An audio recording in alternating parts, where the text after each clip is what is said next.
Muy buenas tardes, queridos hermanos, que el Señor les bendiga. Es un gusto nuevamente estar en la casa del Señor para adorarle a Él, para cantarle a Él, para depender de Él mediante la oración e implorando que el Señor también nos sea ayudando en todo y sobre todo para entender el consejo de su palabra, que es una palabra revelada, toda suficiente para hacer y cumplir con el propósito por el cual Dios la ha enviado.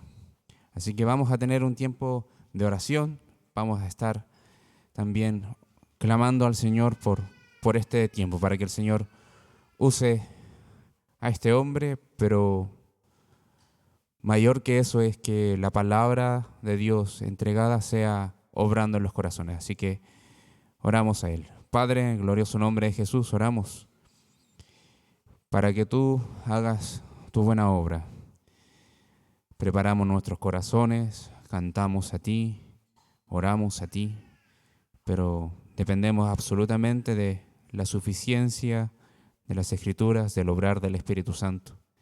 No podemos provocar el fruto que queremos nosotros, dependemos absolutamente de que tú intervengas. Imploro, Señor, en esta hora que así sea.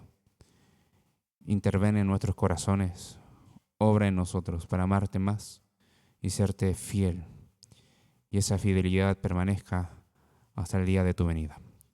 Oramos, Señor, para que en todo seas glorificado. En el glorioso nombre de Jesús. Amén.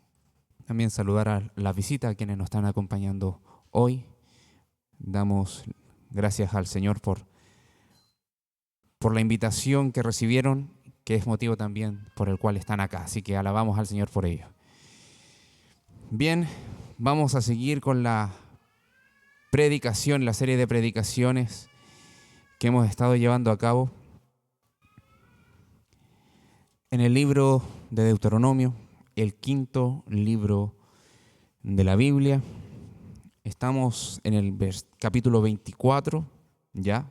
Nos faltan algunos para terminar, pero estamos ahí en el segundo discurso de Moisés. Recordar que son 3 discursos de Moisés antes de morir.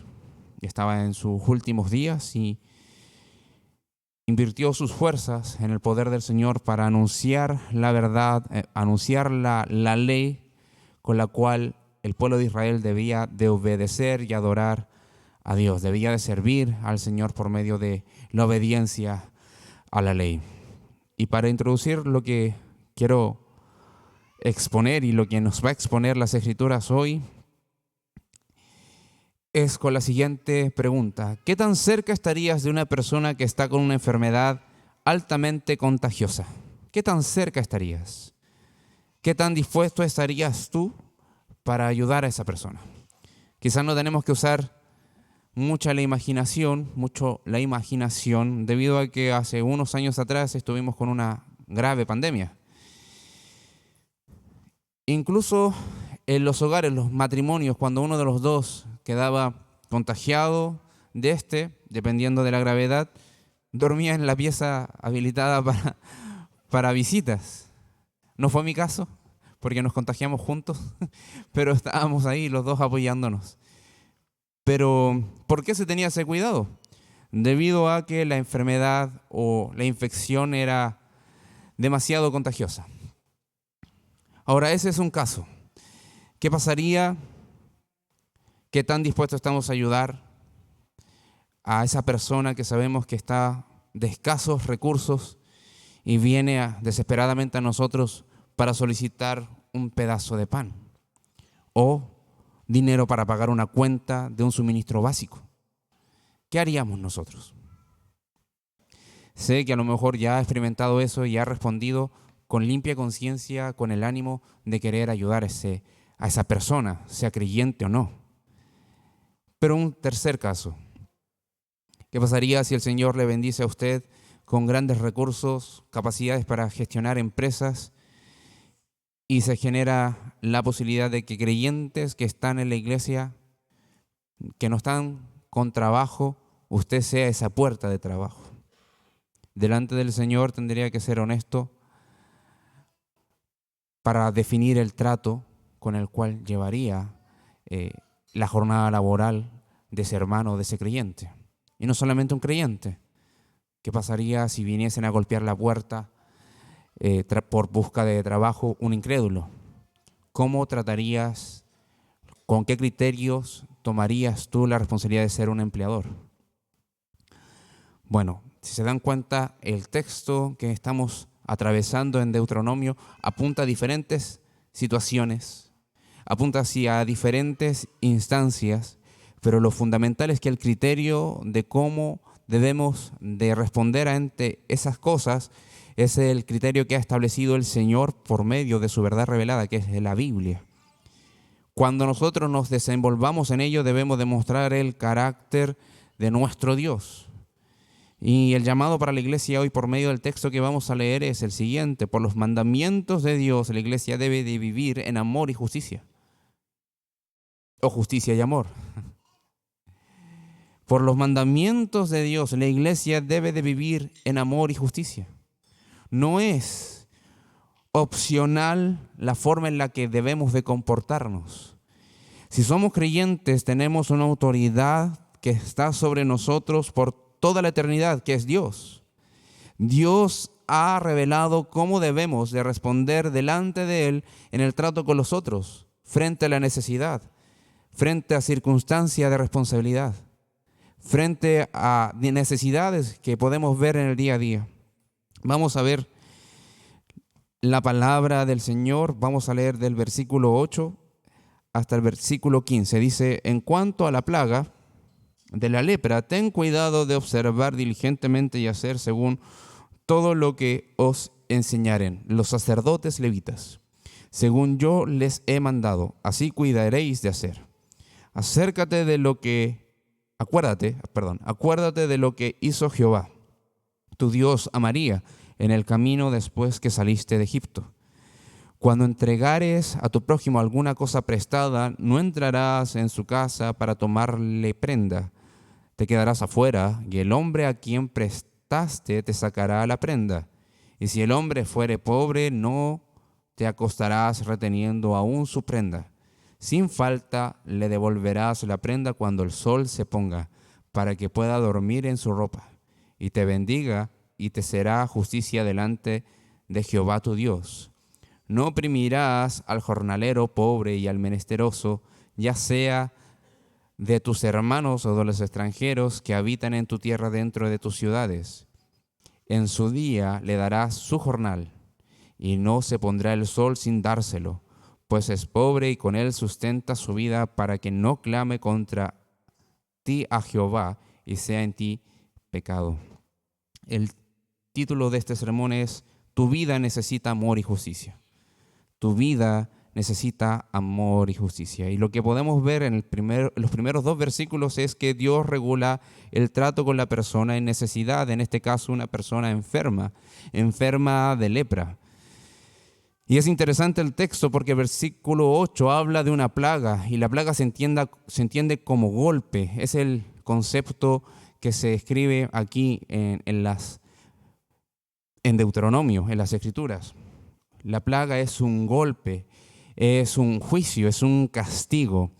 Entonces lo que Dios está tratando de mostrar, lo que Dios está buscando prescribir y regular en el pueblo de Israel es que tengan misericordia, pero que no sean negligentes en tomar las medidas correspondientes. Tenían que actuar con justicia frente a esta necesidad.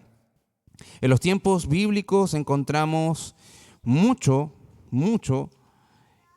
que la lepra era una enfermedad permanente. En las sociedades de la región de Canaán siempre encontrábamos a alguien con lepra. El problema de la lepra no solamente son las llagas, las heridas, o que es muy contagiosa, sino que apunta al sistema nervioso. Prácticamente lo inhibe de dolor. Entonces las personas llegaban a hacerse grandes heridas y morir por ello, porque no distinguían qué tan profundo se estaban lastimando. Entonces, acá hay un ejemplo claro que es mencionado, pero si tienen cuidado del lenguaje que se utiliza, es que la hermana de Moisés había tenido lepra por causa de un juicio de Dios. ¿Qué ¿Qué pasó con la hermana de Moisés? Que también era hermana de Aarón. Eran los 3 hermanos, Moisés, Aarón y María. Aarón era años mayor que Moisés y María también. El asunto es que Moisés, una vez que murió su esposa Séfora, se casó con una mujer de otra nacionalidad. Y para ellos, María y Aarón, no les gustó. Dijo, ¿por qué? ¿Por qué se casa con otra mujer? ¿Puede hacer lo que quiera Moisés? ¿Quién lo puso como tal autoridad? ¿Acaso Dios no ha tratado con nosotros también y tenemos sabiduría de parte de Dios? Bueno, ese relato está en Números. Bastó decir solo eso a María para que Dios tomara carta en el asunto. Moisés se dice que era un hombre sencillo. Dice que no había hombre más sencillo que Moisés. No había hombre más humilde que Moisés en esa época. Y es el Señor, Jehová, Dios de los ejércitos, quien lo respalda como el libertador, como el profeta, como el sacerdote que estaba oficiando por la voluntad de Dios. Aquel hombre que era en cierta medida un intermediario del mensaje de Dios, los mandamientos de Dios para el pueblo de Israel. Dios trató con severidad incluso con la hermana de aquel hombre. ¿Por qué? Porque se estaba rebelando no contra Moisés fundamentalmente, sino contra la voluntad de Dios. Entonces lo que está prescribiendo acá en Deuteronomio 24, en realidad está recordando lo que en Levítico 13 y 14 describe en detalle. Si usted tiene tiempo en su casa, léalo, porque se va a dar cuenta de que hay detalles y muchos detalles sobre los casos y cómo identificar qué clase de enfermedad era. Entonces, por eso le dice, tengan cuidado, acuérdense y hagan conforme a lo que ya está establecido. Pero recuérdense con el caso de María. Lo que está señalando es que no solamente había una enfermedad física o no solamente esto venía por un asunto físico, porque se contagió con algo, se gestó algo en su cuerpo, sino porque a veces Dios lo utilizaba para disciplinar a esa persona.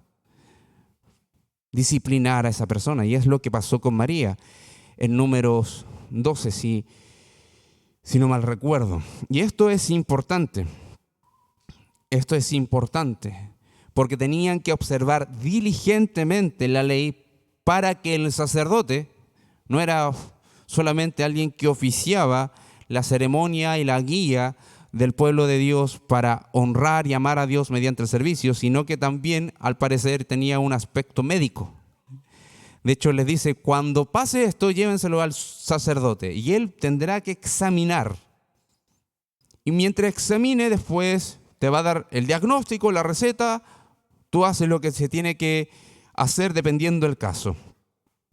Era el sacerdote que debía examinar a la persona aparentemente enferma. Tenía que distinguir si era juicio, un contagio leve o una enfermedad crónica. El proceso indicaba purificación, a veces aislamiento, pero también una reinserción a la sociedad, una reinserción al pueblo después de pasar por un proceso de lavamiento. No obstante, cuando era algo altamente infeccioso, debían de vestir con harapos, incluso gritar, estoy enfermo, y esperar afuera del campamento. Es como colocarlo en cuarentena, como nos pasó a nosotros un tiempo atrás. Acá, ¿qué es lo que vemos? Dios no está siendo discriminador, sino que está tratando con la necesidad de la persona. Está tratando con lo que necesita la persona. Y el que era responsable de llevar eso a cabo, los sacerdotes, los levitas, debían de ser totalmente sumergidos en lo que la ley ya había establecido. Había justicia, había pureza y también había misericordia en estos casos. Justicia debía de aplicarse a quien estaba padeciendo una enfermedad producto de su rebelión. Tenían que esperar para ser reinsertados, así como le pasó a María. Esperó 7 días fuera del campamento mientras se le pasara esos síntomas del cuerpo. y el pueblo no se movió. Se dan cuenta, por uno que estaba afuera, el pueblo entero esperó. ¿Por qué? Porque no solamente había justicia, sino que había misericordia. Dios estaba tratando con la vida de María. Y así fue. Misericordia se le debía de atender con compasión. Se le tenía que atender. No sé cómo lo habrán hecho los sacerdotes si esas enfermedades eran altamente infecciosas. Habrá sido una protección divina que ellos tenían que exponerse para identificar la gravedad de lo que estaba experimentando el cuerpo. Pero ellos eran los encargados, respaldados de parte de Dios, para que incluso el cuerpo fuese purificado, fuese limpio de toda infección. Pero misericordia también, porque esa compasión era para tratar con el corazón de las personas. No se les tenía que desechar, se les tenía que atender. Ese es el fondo de estos dos versículos. Los sacerdotes deben de tratar la condición de un miembro del pueblo o la cantidad que fuesen de personas infectadas con el fin de pastorear el corazón de ellas, sujetándolos a Dios, para que puedan confiar que Dios está tratando con sus vidas y no están siendo desechadas. Ahora, tenemos una ilustración de esto de manera perfecta en Cristo. El Señor sanó a leprosos cuando estuvo en su ministerio terrenal. Se les acercó y se le acercaron a Él, y en gran compasión, por su gran amor, los limpió. En una ocasión particularmente limpió a 10 leprosos.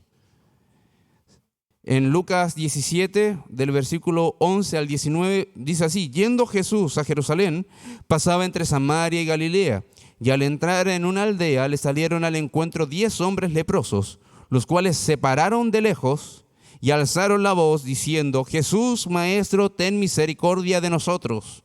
Cuando él los vio, les dijo: id, mostraos a los sacerdotes. Y aconteció que mientras iban, fueron limpiados.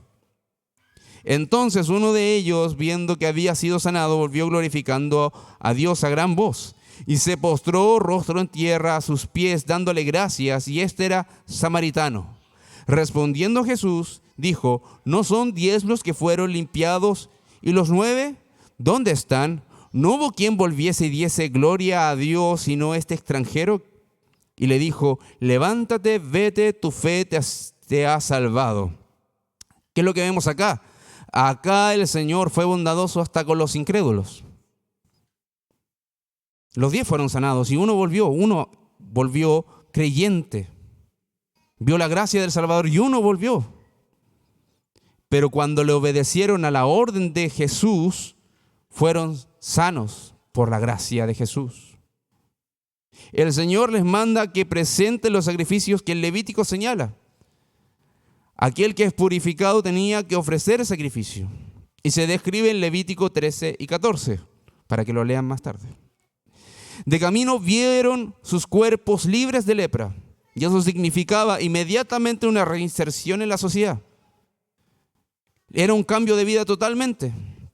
¿Cómo se sintió usted, querido hermano, querida hermana, cuando estabas aislado por estar con COVID? Yo he escuchado de relatos de personas que le dejaban la comida en la puerta, porque no se sabía qué tan grave era. Ocupaban guantes, le lavaban las cosas, habían cubiertos para la persona que estaba delicada de salud, porque no sabíamos cuántas horas duraba la infección o cuánto duraba el virus, el bicho, ahí en las cosas. ¿Se acuerdan que incluso en las compras de supermercado las sanitizábamos con... Teníamos harta fe sobre el aerosol y le echábamos por todas partes, quedaba todo pasado a ese olor, pero confiamos en que limpió, mató el 99,9% del virus. Pero cuando nos vimos sanos, voy a abrazar a la gente, puedo salir de mi cueva. Bueno, a los leprosos les pasó lo mismo. Les pasó lo mismo. Nos acercaron a Jesús más de lo que ellos pensaban que podían estar cerca. Y le gritaron: ten piedad de nosotros, límpianos. Y cuando se vieron limpios, sanos completamente, es un cambio de vida. Por eso extraña que solamente uno haya venido a darle gloria al Señor. Aquí vemos que se habían encontrado con el mismo autor de la ley y el sacerdote que es sobre todos, el sumo sacerdote de Dios, aquel que perfectamente nos lleva a Dios y nos trae a Dios, aquel que perfectamente intercede por nosotros. Se habían encontrado con él y fue él el mismo quien aplicó la ley con gracia. Le dijo: vayan a los sacerdotes, hagan conforme a la ley. Y bien encontraron gracia. Este es el llamado para la iglesia hoy. En nuestra mayor desesperación, ¿qué necesitamos? Necesitamos apegarnos a la palabra de Dios y confiar en su suficiencia. No es solamente la palabra de Dios cuando todo es prosperidad, todo es abundancia y cuando tengo todo mi cuerpo bueno. Necesitas apegarte a la palabra de Dios incluso cuando no puedes abrazar a nadie, cuando estás aislado porque estás padeciendo algo grave. La palabra de Dios es suficiente, porque Dios es suficiente para tu necesidad hoy. No tomes la palabra de Dios como para cuando está todo tranquilo en tu vida. Necesitas apegarte a la palabra de Dios porque es la voz de Dios incluso cuando estás en la peor condición que tú puedes considerar. Es la palabra de Dios la fuerza más poderosa del universo. Dios obra por medio de ella. Él dijo la palabra y todo fue. Él dice la palabra y las personas viven. Él dice la palabra y somos sanos. Él dijo consumado es y somos salvos. Bendito es el Señor. Pero también necesitamos mostrar esa bondad. Por medio de la palabra de Dios, confía. ¿Qué le voy a decir a esa persona que está gravemente enferma? Confía en la palabra de Dios. Él te va a ayudar a dar el buen mensaje de Cristo. Confía. Confía. Hermano, hermana, sé que conoces a personas que están pasando necesidad, pero ¿sabes? Todas ellas están cubiertas por el Señor. Transmite a Dios por medio de ese mensaje. E incluso cuando no se resuelva el problema, la persona que escucha el Evangelio va a entender que encontrando a Cristo ya encontró todo. Necesitamos, iglesia, compadecernos por los que sufren. De repente pasa que se genera una apatía o una insensibilidad con las personas que están padeciendo, incluso no que les vaya mal, sino que están muertos en sus delitos y pecados, no conocen al Señor y se nos genera una insensibilidad en el corazón profunda. Es como aquel médico que está acostumbrado a reparar huesos o articulaciones. Se le hace una fila, pasa el primero, lo arregla, ya, vaya. Y después viene el siguiente, lo arregla y vaya. Y así sucesivamente. ¿Qué impacto en su corazón tiene esa persona? Probablemente dice, no, atendí a 20 personas hoy día. Algunas graves, otras medianamente graves, otros que eran alaracos nomás. Se le genera una insensibilidad. Nosotros no podemos ser así. Compadécete por aquel que sufre. Tú tienes en tus manos y en tu corazón el mensaje más poderoso de todo el universo. Cristo es el Señor. Cristo es el que sana, salva. Al alma quebrantada, sana a esa persona que está inmunda espiritualmente. Y sana milagrosamente incluso de condiciones totalmente graves. Compadécete. Y ejerce bien esa labor como creyente de ser un sacerdote del reino de Dios. Nos ha hecho sacerdotes el Señor por medio de la fe. Nos ha hecho una nación santa para anunciar las virtudes de aquel que nos llamó de las tinieblas hacia su luz. ¿Para qué? Para hablar de Él. El padecer no es solamente físico. El padecer también es del alma. Como María, la hermana de Moisés, ella estaba totalmente apartada de Dios por un mal pensamiento. Ella necesitaba volver a Dios y sujetarse a su voluntad, porque Dios sabe lo que hace. Él es el soberano, Él es el omnisciente, Él debe de saber lo que hace. Él es Dios. Nosotros solamente somos comisionados. Ella necesitaba volver a reencontrarse con ese Dios que la libertó de la esclavitud en Egipto. Necesitaba confiar en que Dios, incluso si Moisés se equivocaba, era Dios mismo quien iba a tratar con ese Moisés. Necesitamos confiar, queridos hermanos, que el Señor nos salva y sana esa herida profunda de nuestra alma, que muchas veces hiede. Solo Cristo puede sanar un alma así. Confía en ello. Luego vemos del versículo 10 al 13 lo siguiente, que Dios regula el préstamo. Dios regula el préstamo. No sé si se han dado cuenta que en muchas ocasiones Dios ya venía regulando cómo debían de tratar los más adinerados con aquellos que estaban en una condición más precaria en cuanto a lo económico. Y el versículo 10, de este capítulo dice: cuando entregares a tu prójimo alguna cosa prestada, no entrarás en su casa para tomarle prenda. Dios establece criterios claros de cómo tratar con alguien pobre a quien se le ha prestado dinero o alguien pobre a quien tú le has prestado dinero. El texto presenta que la solicitud nace de una necesidad concreta. Señala nuevamente la acción de dejar algo en prenda. ¿Por qué digo nuevamente? Porque ya en los versículos anteriores ya se había establecido. El capítulo 23 también se habla de ello, de prestar. Lo que es interesante es que especifica y regula el comportamiento del prestador. Ahora le dice, no entres a su casa para sacar lo que tú quieras de tomar en prenda. Se entiende la idea de prenda como una garantía, un objeto de valor o algún bien de valor que garantizaba que tú vas a cumplir con ese compromiso que estabas teniendo. Ahora, no se podía entrar a la casa. Es como, ya, yo te voy a prestar, pero deja ir a ver, que es equivalente a lo que yo te estoy prestando. Eso apunta directamente a que el pueblo de Dios debía actuar justamente ante el préstamo de dinero.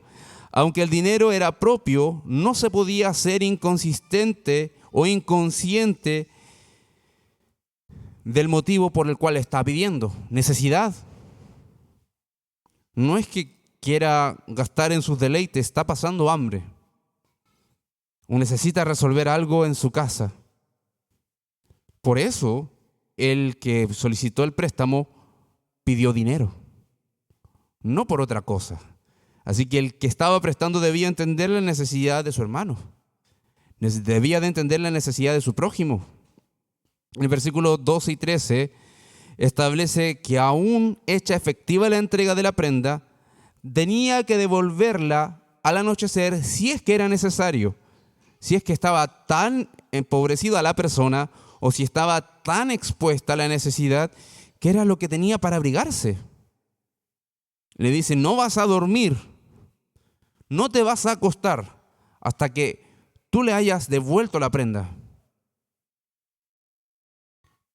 Alguien impactado por la justicia de Dios, encontramos que obedece la ley y vive de acuerdo no solamente a la justicia, sino a su amor. Por lo mismo ejerce esa práctica.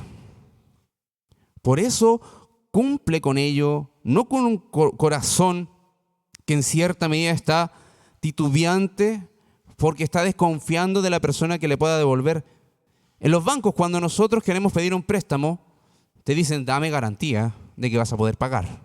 Hay que llevar los antecedentes en cuanto a las liquidaciones de sueldo. Y eso es así, y yo creo que en cierta medida está bien. Pero acá, una persona común y corriente, miembro del pueblo, si podía hacer misericordia y mostrar el amor sin esperar enriquecerse, debía de hacerlo.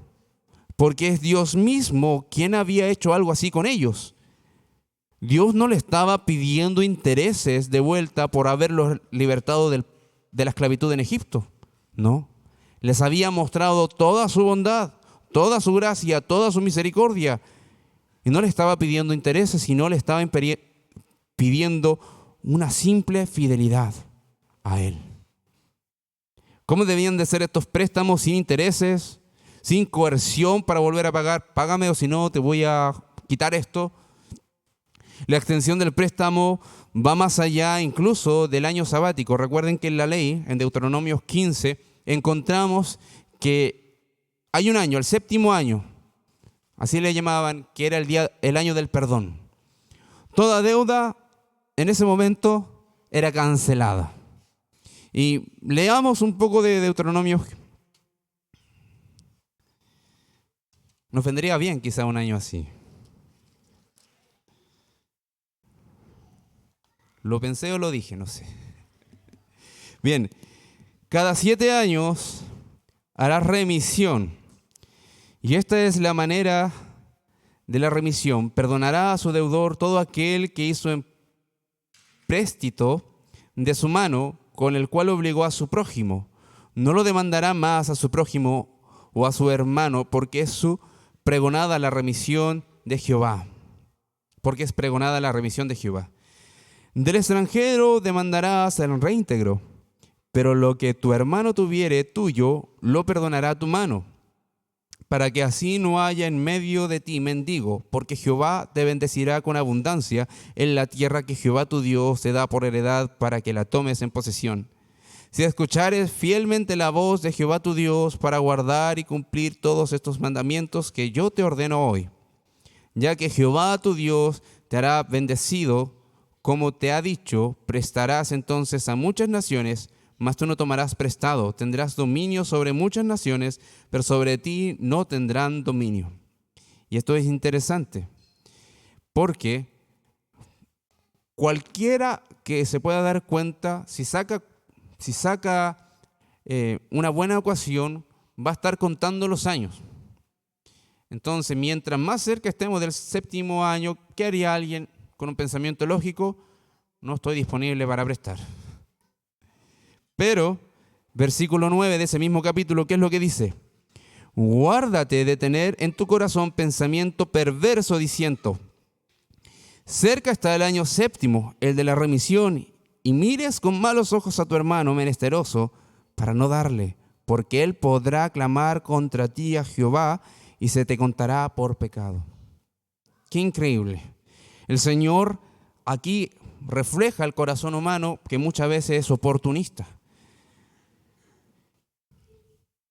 La idea fundamental es cuánto nos compadecemos de aquellos que están pasando necesidad. Encontramos dos ilustraciones que son historias, una retratada en el segundo libro de Reyes, capítulo 4, versículos del 1 al 7, y trata sobre esa viuda que estaba endeudada y a punto de perder a sus hijos como esclavos. Israel había adoptado esa forma de que si no me pagabas, yo tomo tu familia y la esclavizo. Ella se acercó al profeta Eliseo, lo buscó desesperadamente y le contó cuál era el problema. Él le preguntó, ¿qué tienes en tu casa? Y ella respondió que solo tenía una vasija con un poco de aceite. Ella le dijo, trae vasijas, pide prestadas. Y cuando empezaron a llenarlas, no paraba. Llenaron todas las vasijas y el Señor bendijo a esa viuda con la venta de ese aceite que se multiplicó por la gracia de Dios. Porque ¿cuál era el fondo detrás? Que este milagro apuntó hacia la provisión de Dios, a la misericordia de Dios. Y lo que habíamos visto en Deuteronomio 15 está diciendo que los hermanos del pueblo debían de preocuparse de que no haya menesterosos en ellos. El Señor está haciendo un milagro para tratar con el pecado de aquellas personas que son parte de la sociedad de Israel. Estoy haciendo un milagro porque ustedes están pecando. Eso está diciendo entre líneas. Ahora, por otro lado, encontramos al Señor dando una lección de dos deudores, una parábola, Lucas 7 del 41 al 43. Y el Señor Jesús está en casa de Simón hablando de la profundidad y la amplitud del perdón. Un acreedor tenía dos deudores. El uno le debía 500 denarios y el otro 50. Y no tenían ellos con qué pagar. Perdonó a ambos. Di pues, le pregunta el Señor a Simón. Respondiendo Simón, dijo, pienso que aquel a quien perdonó más. Y él le dijo, rectamente has juzgado. Si bien este texto nos está apuntando a una irresponsabilidad de aquel que se compromete con alguien que le ha prestado algo, no está avalando la irresponsabilidad, sino que está apuntando primero, a la necesidad de mostrar la compasión con el que padece y segundo, con también ser agradecidos cuando ha sido ayudado. ¿No le ha pasado que hay hartos casos? Que cuando se ha hecho un buen gesto, una buena acción, no esperando que se aplauda eso, pero las personas pareciese que no se ven agradecidas, incluso a veces reclaman.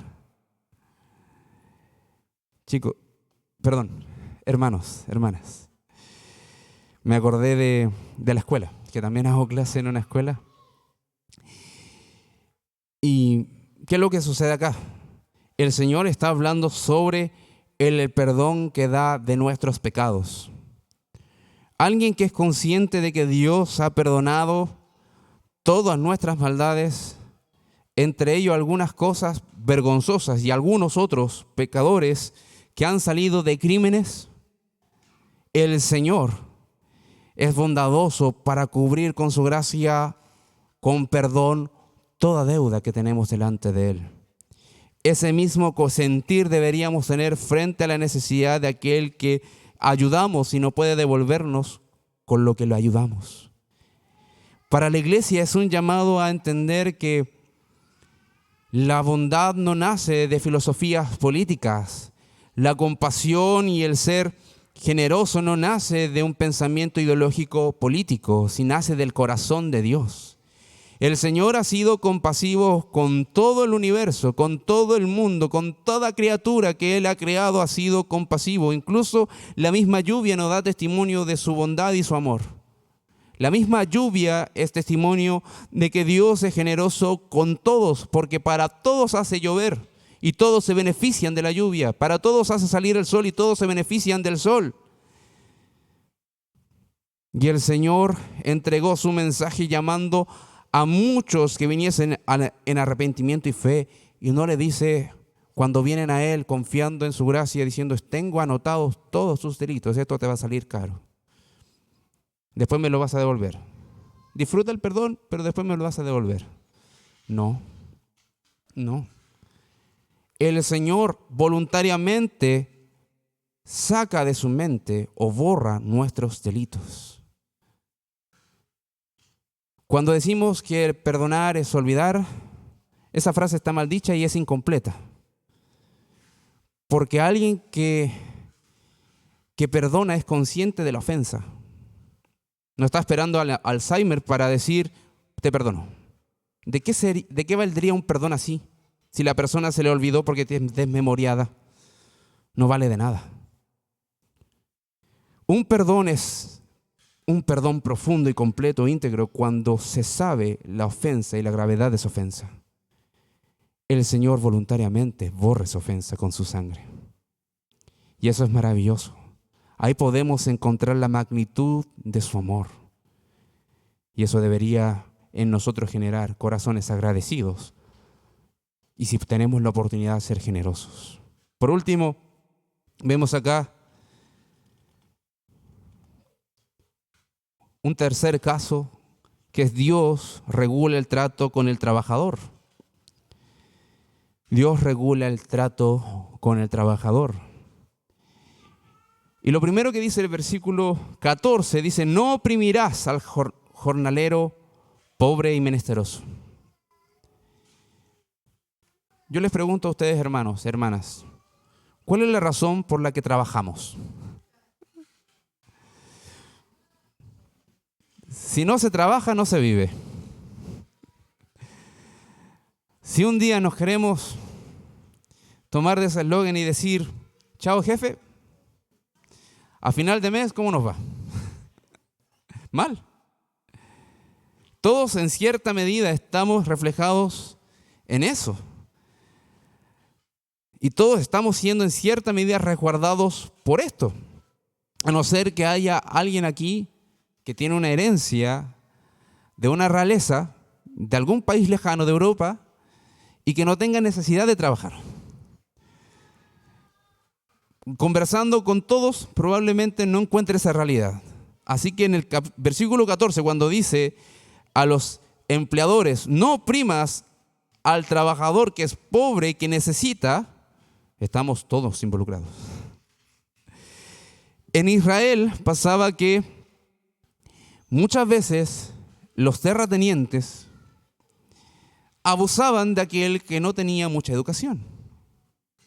Abusaban de aquel que no tenía cómo defenderse y dependía absolutamente del trabajo. Pensemos en la historia del hijo pródigo. El hijo pródigo pidió al padre la herencia.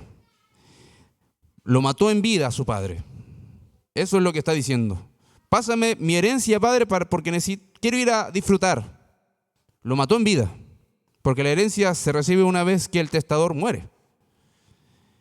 Se fue, desperdició su dinero con mujeres, con alcohol, en fiestas, con amigos. Para solventarse en el día a día, después de que se le acabó el dinero, buscó un trabajo y era alimentar a los cerdos. ¿Y qué es lo que le pasaba a él? Tenía hambre. Abusaban de él. Lo trataban como un esclavo de la peor esclavitud que nosotros podemos imaginar. No le daban comida. Y además deseaba alimentarse de la comida de los cerdos. Eso era común. Y en el mundo sería común, si la legislación no hubiese avanzado, sería aún común. ¿Por qué? Porque el ser humano, mientras más tiene, más quiere tener. Se empieza a afanar con lo que puede producir y busca maneras de producir a bajo costo. ¿Qué es lo que pasa? Queremos lo mejor, pero sin invertir mucho. Es la ley del esfuerzo mínimo. Queremos todo con lo mínimo que haga. Y aquí encontramos que el Señor está tratando con el corazón de los seres humanos, en específico con los israelitas, diciéndole, no opriman al pobre, porque necesita de su ayuda en realidad. Él necesita el trabajo para poder vivir. El mismo Señor estableció en el Génesis que con el sudor de nuestro rostro vamos a ganarnos el pan y el sustento diario. El Señor está diciendo, yo sentencié eso, pero ustedes no abusen. Traten con amor y justicia. Denle lo que merece y en el tiempo oportuno. Al jornal debía de pagársele puntualmente porque el trabajador depende de ello para vivir. Dios toma en cuenta el clamor del oprimido cuando es abusado. Cuando se le comete injusticia, Dios oye ese clamor. Por eso le está diciendo a los que eran su pueblo en el Antiguo Testamento, al Israel de la época, le está diciendo, obren con justicia. Si muestran injusticia, van a pensar que las demás naciones van a pensar que soy igual que todos los falsos dioses que ellos crean con sus mentes, imaginaciones, incluso elaboran monolitos con sus manos, ya sea de yeso, ya sea de madera. Van a pensar que soy igual. Un Dios que su pueblo hace eso, está transmitiendo que su carácter es injusto, es incompasivo. No tiene misericordia, que es un Dios abusivo, que es un Dios tirano, que no le preocupa la necesidad de la gente. Y Dios ha provisto absolutamente de todas las cosas. Ha provisto de todo lo que necesitamos para el vivir en el día a día, pero fundamentalmente para nuestra eternidad. ¿Por qué? Porque Él es compasivo y justo. Él es misericordioso. Si se pasa por alto el trabajador sumido en la miseria, él podría pedirle a Dios que le hiciera justicia y Dios lo iba a hacer. Esta transgresión de la ley sería un pecado grave para el granjero o el terrateniente codicioso y preocupado por sí mismo y no por la necesidad de su hermano.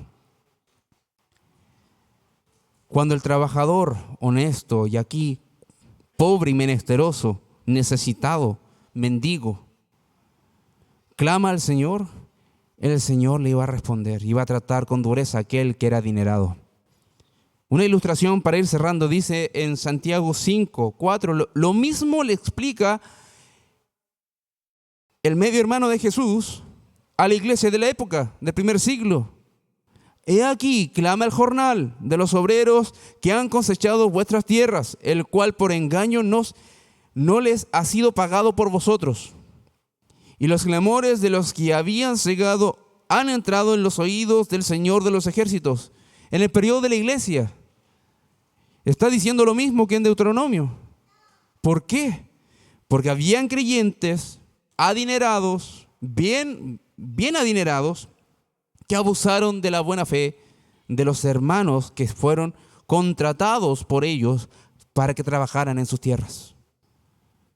El Señor les dice a ellos, yo los voy a juzgar. En su momento voy a traer el juicio sobre ustedes. Para los creyentes que seguían perseverando, siendo fieles al Señor, les dice, tengan paciencia porque el Señor viene. Tengan paciencia porque el juicio y la bondad de Dios en algún momento se va a ver en plenitud. Entonces, ¿cuál es el llamado a la iglesia desde esto? Un llamado a la compasión general y un llamado a ser alguien que verdaderamente es justo con los demás. Pero no vas a ser justo con los demás si ignoras el amor de Dios. Está apuntando a nuestros corazones para que tengamos cuidado de la codicia, porque hace la codicia a tratar de conseguir el fin para tener bienes sobre bienes a costa de engañar a otros, incluso contratos ilegítimos. Los creyentes adinerados, si tienen trabajadores a cargo, deben de comprometerse con una justa retribución, porque eso agrada al Señor. De lo contrario, te adueñas de su vida y le quitas su vida. Te haces su Señor. No puedes exigir que viva dedicado a un servicio sin retribuirle lo necesario para que vivan bien con su familia. Su día a día trabajando para el Señor, porque todo lo que hacemos es para el Señor, ya sea un trabajo en la iglesia o fuera de la iglesia, si no se retribuye justamente, Dios está considerando que es una vileza, es una injusticia y Dios va a juzgar en su debido tiempo. Esa es la palabra de Dios. Esto es aplicable tanto de manera personal o como sociedad, como queramos verlo. Es el mismo criterio. No se puede esperar el mejor resultado pagando el mínimo. O derechamente, sin retribución. Eso es pecado. Eso es vileza. Eso enciende la ira de Dios. Eso es repudiable con Dios. Para Dios. La iglesia debe ser un ejemplo positivo de esto con quienes ejercen un trabajo y están siendo contratados por hermanos, por creyentes, e incluso dentro de la misma iglesia. Por último, ¿qué vamos a hacer ante lo que hemos oído? Esto es un llamado al amor al prójimo, amor por el que sufre, amar al pobre, amar por aquel que se esfuerza, con limpia conciencia, aplicar el amor. Es justo. Andar en amor es andar en santidad, porque así se ajusta lo que Dios demanda. El Señor mismo lo dijo, el que me ama guarda mis mandamientos. ¿Cómo vemos el amor que decimos tener en nuestro corazón ajustándonos a su palabra? Y hoy Dios nos está mandando, compadécete, sufre, sé honesto. El ejemplo excelso de la unión entre amor y justicia es la cruz de Jesús. Recibiendo el justo pago por los pecados, por los pecadores que Él quiso salvar. y por pecados que Él no cometió. Eso es amor, para dar de su riqueza a todo mendigo y menesteroso, entre los cuales estás tú y estoy yo. Dios es el que trata con amor a todo mendigo espiritual, a todo que está en bancarrota espiritual. Es la mayor riqueza que podamos tener. Y el Señor sí recompensa bien, sí paga bien nuestro Señor. Entregó promesas gloriosas de que entraremos un día a la eternidad solamente por los méritos de Jesús. Solamente por los méritos de Jesús. ¿Hay algo en tu corazón a lo cual se resiste a estas verdades? Si hay algo en lo cual tú te estás resistiendo conforme a estas verdades u otras, el Espíritu Santo yo sé que aplica esta palabra de manera particular en tu mente y en tu corazón y en tu vida. ¿Hay algo en lo que tú estás diciendo, no quiero obedecer? Te invito, delante de Dios, trae tu corazón a la cruz y pídele al Señor que cambie lo que tenga que cambiar, aquella indiferencia, aquel egoísmo, aquella mentira, aquel engaño que has quizás mantenido durante tanto tiempo. Confiésalo delante del Señor. Ven a la cruz para ser perdonado por aquel Salvador que limpió a los leprosos. Ven, trae ese corazón delante del Señor, a ese Señor que tomó de sus posesiones y nos concedió de una riqueza maravillosa y eterna. Trae ese corazón a aquel verdadero Señor que recompensa con su gracia y amor a todos los que creen y le siguen. Oremos. Padre, necesitamos de ti. Señor, necesitamos de ti. Trae a nuestros corazones esa verdad de que debemos de andar en amor y justicia. No podemos pretender ser santos sin amarte, ni tampoco andar en justicia sin practicar el amor con los otros. Perdónanos, Señor, cuando nuestro corazón es duro. Quebrántalo, Señor. Quebranta nuestras mentes duras y transfórmanos para que te adoremos y te glorifiquemos. En el nombre de Cristo Jesús oro. Amén.